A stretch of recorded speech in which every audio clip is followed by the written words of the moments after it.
ಅರೆ ಅರೆ ತಮ್ಮ, ಓಂ ಶಾಂತಿ. ಬಾಬಾ ಇವತ್ತು ಹೊಸ ವರ್ಷದಲ್ಲಿ ಸಫಲತಾ ಭವದ ವರದಾನದ ಮುಖಾಂತರ ತಂದೆ ಮತ್ತು ಸ್ವಯಂನ ಪ್ರತ್ಯಕ್ಷತೆಯನ್ನು ಪ್ರತ್ಯಕ್ಷದಲ್ಲಿ ತಗೊಂಡ್ ಬನ್ನಿ ಅಂತ ಹೇಳ್ತಿದ್ದಾರೆ. ಹೊಸ ವರ್ಷವನ್ನ ಆಚರಣೆ ಮಾಡುವುದಂತೂ ವಿಶ್ವದಲ್ಲಿ ಎಲ್ಲರೂ ಆಚರಿಸುತ್ತಾರೆ. ಆದರೆ ನೀವೆಲ್ಲರೂ ನವಯುಗವನ್ನು ರಚನೆ ಮಾಡುತ್ತಾ ಇದ್ದೀರಿ. ನವಯುಗದ ಖುಷಿಯು ಪ್ರತಿಯೊಬ್ಬ ಮಕ್ಕಳ ಆಂತರ್ಯದಲ್ಲಿಯೂ ಇದೆ. ನವಯುಗವು ಇನ್ನೇನು ಬಂದು ಬಿಡುತ್ತದೆ ಎನ್ನುವುದನ್ನು ನೀವು ಮಕ್ಕಳು ತಿಳಿದುಕೊಂಡಿದ್ದೀರಿ. ಪ್ರಪಂಚದ ಮನುಷ್ಯರು ಹೊಸ ವರ್ಷವನ್ನು ಒಂದು ದಿನ ಮಾತ್ರ ಆಚರಣೆ ಮಾಡ್ತಾರೆ. ಆದ್ರೆ ನೀವೆಲ್ಲರೂ ನವಯುಗವನ್ನು ಪೂರ್ತಿ ಸಂಗಮ ಯುಗದಲ್ಲಿ ಮಾಡಬೇಕಾಗಿದೆ. ಜನರು ಹೊಸ ವರ್ಷದಲ್ಲಿ ಕೇವಲ ಒಂದು ದಿನ ಆನಂದೋತ್ಸವವನ್ನು ಆಚರಣೆ ಮಾಡುತ್ತಾ ಒಬ್ಬರಿಗೊಬ್ಬರು ಉಡುಗೊರೆಯನ್ನು ಕೊಡುತ್ತಾರೆ. ಮತ್ತೆ ಉಡುಗೊರೆಯೂ ಸಹ ಏನಾಗಿದೆ, ಅದು ಅಲ್ಪ ಕಾಲದ ಉಡುಗೊರೆಯಾಗಿದೆ. ನವಯುಗದ ರಚಯಿತ ತಂದೆಯು ನಿಮ್ಮೆಲ್ಲ ಮಕ್ಕಳಿಗೋಸ್ಕರ ಯಾವ ಉಡುಗೊರೆಯನ್ನು ತರುತ್ತಾರೆ? ಚಿನ್ನದ ಉಡುಗೊರೆಯನ್ನು ತರುತ್ತಾರೆ. ಆ ಚಿನ್ನದ ಉಡುಗೊರೆ ಅರ್ಥಾತ್ ಸ್ವರ್ಣ ಯುಗದಲ್ಲಿ ಎಲ್ಲರೂ ಸ್ವತಃವಾಗಿ ಬಂಗಾರವಾಗಿ ಬಿಡುತ್ತಾರೆ, ನವ ಮಾನವರಾಗಿ ಬಿಡುತ್ತಾರೆ. ಇನ್ನು ಸ್ವಲ್ಪ ಸಮಯದ ನಂತರ ಹೊಸ ವರ್ಷವು ಆರಂಭವಾಗುತ್ತದೆ. ಆದರೆ ಎಲ್ಲವೂ ಹೊಸದಾಗುವುದಿಲ್ಲ. ನಿಮ್ಮ ನವಯುಗದಲ್ಲಿ ಪ್ರಕೃತಿಯೂ ಸಹ ಹೊಸದಾಗಿ ಬಿಡುತ್ತದೆ. ಆತ್ಮವೂ ಸಹ ವಸ್ತ್ರವನ್ನು ಧಾರಣೆ ಮಾಡುವುದು. ಪ್ರತಿಯೊಂದು ವಸ್ತುವು ಹೊಸದು ಅರ್ಥಾತ್ ಸ್ವರ್ಣಯುಗದ ಸತೋ ಪ್ರಧಾನ ಆಗುತ್ತದೆ. ಆದ್ದರಿಂದ ಹೊಸ ವರ್ಷವನ್ನು ಆಚರಣೆ ಮಾಡುತ್ತಾ ನಿಮ್ಮೆಲ್ಲರ ಮನಸ್ಸಿನಲ್ಲಿ ಬುದ್ಧಿಯಲ್ಲಿ ನವಯುಗವೇ ನೆನಪಿಗೆ ಬರುತ್ತಾ ಇದೆ. ನವಯುಗವು ನೆನಪಿದೆಯಲ್ಲವೇ, ಅಥವಾ ಈ ದಿನ ಹೊಸ ವರ್ಷವು ನೆನಪಿದೆಯೇ ಅಂತ ಬಾಬಾ ಕೇಳ್ತಿದ್ದಾರೆ ತಮ್ಮ. ಓಂ ಶಾಂತಿ ಅಣ್ಣ.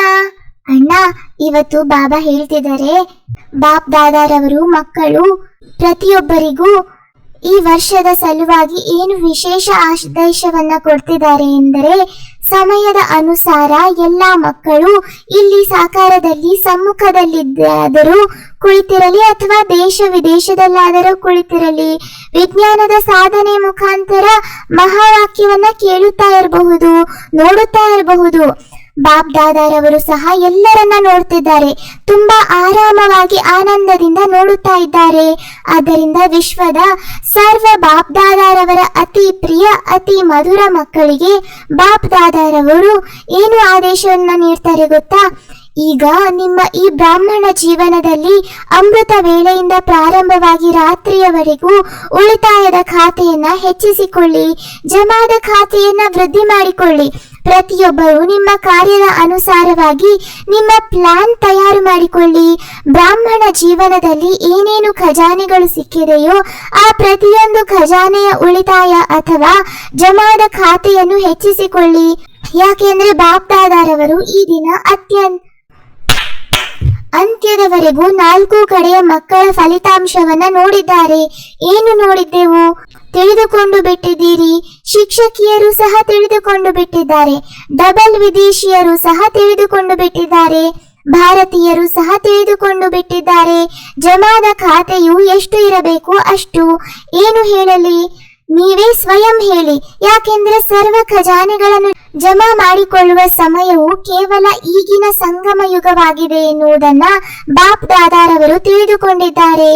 ಬಾಪ್ ದಾದಾರವರು ಪ್ರತ್ಯಕ್ಷತೆಯ ವರ್ಷಕ್ಕೆ ಮುಂಚೆ ಈ ವರ್ಷವನ್ನು ಸಫಲತಾ ಭವದ ವರ್ಷ ಎಂದು ಕರೆಯುತ್ತಾರೆ.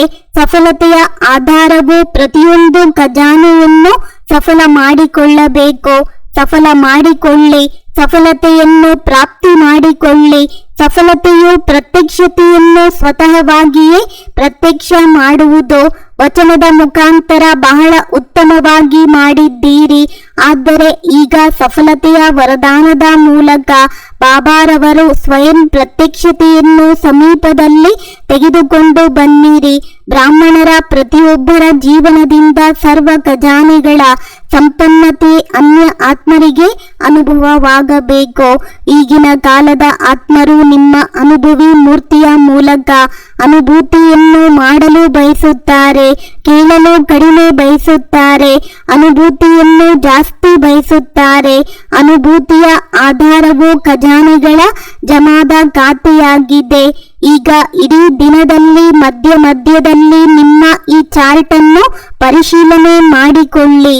ಜಮಾದ ಖಾತೆಯನ್ನು ತಯಾರು ಮಾಡಿ, ಲೆಕ್ಕವನ್ನು ತಯಾರು ಮಾಡಿ. 1 ನಿಮಿಷದಲ್ಲಿ ಎಷ್ಟು ಸಂಕಲ್ಪಗಳು ನಡೆಯುತ್ತವೆ? ಸಂಕಲ್ಪದ ಗತಿಯು ತೀವ್ರವಾಗಿದೆ ಎಲ್ಲವೇ? ಎಷ್ಟು ಸಫಲ ಆಗಿದೆ? ಎಷ್ಟು ವ್ಯರ್ಥ ಮಾಡಿದೆವು? ಎಷ್ಟು ಸಮರ್ಥವಾಗಿದ್ದವು? ಎಷ್ಟು ಸಾಧಾರಣವಾಗಿದ್ದವು? ಇದನ್ನು ಪರಿಶೀಲನೆ ಮಾಡಿಕೊಳ್ಳುವ ಮೆಷಿನ್ ನಿಮ್ಮ ಬಳಿ ಇದೆಯಲ್ಲವೇ?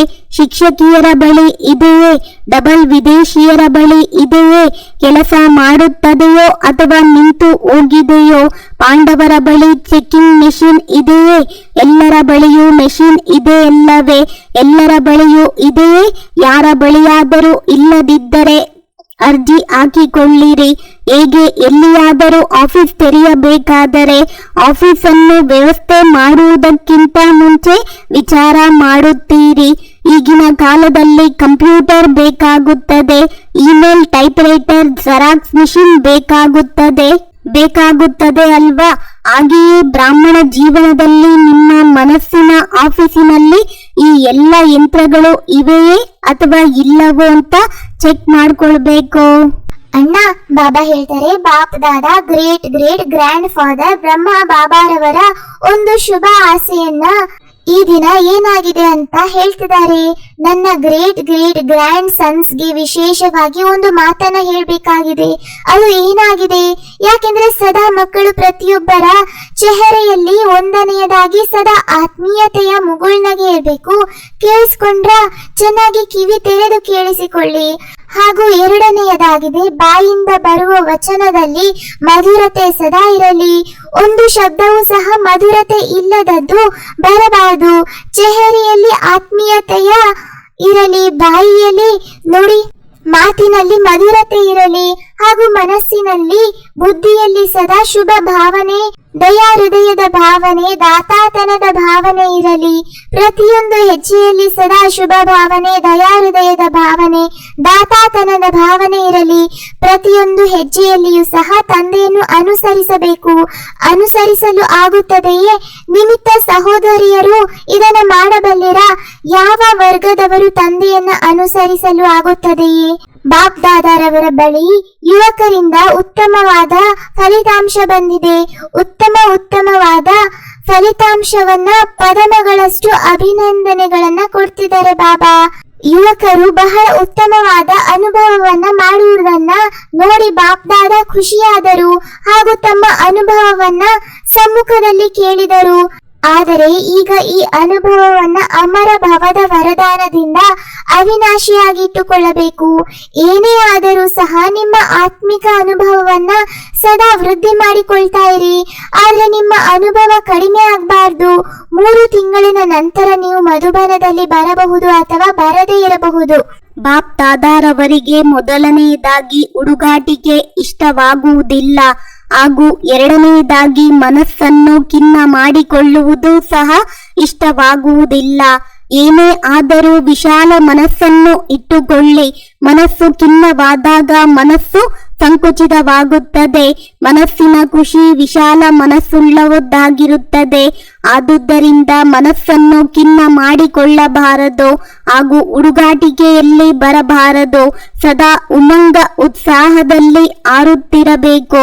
ಬಾಪ್ ದಾದಾ ಡಬಲ್ ವಿದೇಶದವರಲ್ಲಿ ಎಣಿಸಲಾರದಷ್ಟು ಆಸೆಗಳಿವೆ. ಭಾರತೀಯ ಆತ್ಮರು ಆಶ್ಚರ್ಯಚಕಿತರಾಗುವಂತೆ ಡಬಲ್ ವಿದೇಶದವರು ತಮ್ಮ ಪ್ರತಿಭೆಯನ್ನು ತೋರಿಸಬೇಕು. ಆ ದಿನವೂ ಸಹ ಅತಿ ಶೀಘ್ರದಲ್ಲಿಯೇ ಬರಲಿದೆ. ಆ ದಿನ ಬರುತ್ತದೆ ಎಲ್ಲವೇ? ಹೌದು ಎಂದಾದರೂ ಹೇಳಿರಿ. ಆ ದಿನದ ಸಲುವಾಗಿ ಬಾಪ್ ದಾದಾ ಮುಂಗಡವಾಗಿಯೇ ಅಭಿನಂದನೆಗಳ ತಟ್ಟೆಗಳನ್ನು ತುಂಬಿಕೊಡುತ್ತಿದ್ದಾರೆ. ಡಬಲ್ ವಿದೇಶದವರಲ್ಲಿ ಇಂತಹ ಧೈರ್ಯವನ್ನು ನೋಡುತ್ತಿದ್ದೀರಲ್ಲವೇ? ಧೈರ್ಯ ಉಳ್ಳವರಲ್ಲವೇ? ವಿದೇಶಗಳಲ್ಲಿಯೂ ಸಹ ಬಹಳಷ್ಟು ಭರವಸೆಗಳಿವೆ. ಬಹಳ ಚೆನ್ನಾಗಿದೆ. ಉತ್ತಮ ಯುವಕರು ಸಹ ಇದ್ದಾರೆ. ಪ್ರವೃತ್ತಿಯಲ್ಲಿರುವವರು ಕುಮಾರಿಯರು ಸಹ ಬಹಳಷ್ಟು ಇದ್ದಾರೆ. ವಿದೇಶದ ಮಕ್ಕಳು ಕಮಾಲ್ ಮಾಡಿದ್ದಾರೆ, ಸರಿಯಲ್ಲವೇ? ಸಿಂಧಿ ಪರಿವಾರದವರು ಹೇಳಿ, ಏನು ಕಮಾಲ್ ಮಾಡುತ್ತೀರಿ? ಆದರೆ ನೀವು ಬ್ರಾಹ್ಮಣರಾಗಿದ್ದು ನಿಮಿತ್ತ ಮಾತ್ರವಾಗಿ ಸಿಂಧಿಗಳಾಗಿದ್ದೀರಿ. ಏನು ಮಾಡುತ್ತೀರಿ ಹೇಳಿ? ಯಾವಾಗ ಮಾಡುವಿರಿ? ನಿಮ್ಮ ಬಾಯಿಯಲ್ಲಿ ಗುಲಾಬ್ ಜಾಮೂನ್ ಬೀಳಲಿ. ಧೈರ್ಯಶಾಲಿಗಳಾಗಿದ್ದಾರೆ.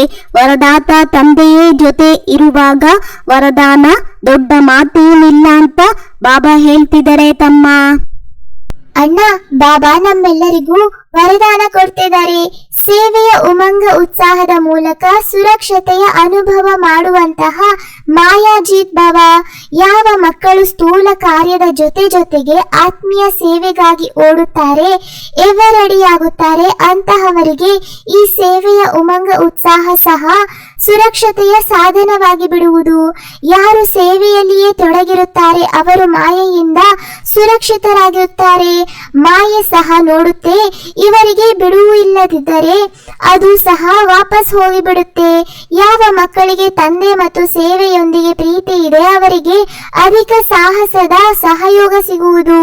ಯಾವುದರಿಂದ ಸಹಜವಾಗಿ ಮಾಯಾಜೀತ್ ಆಗಿಬಿಡುವರು.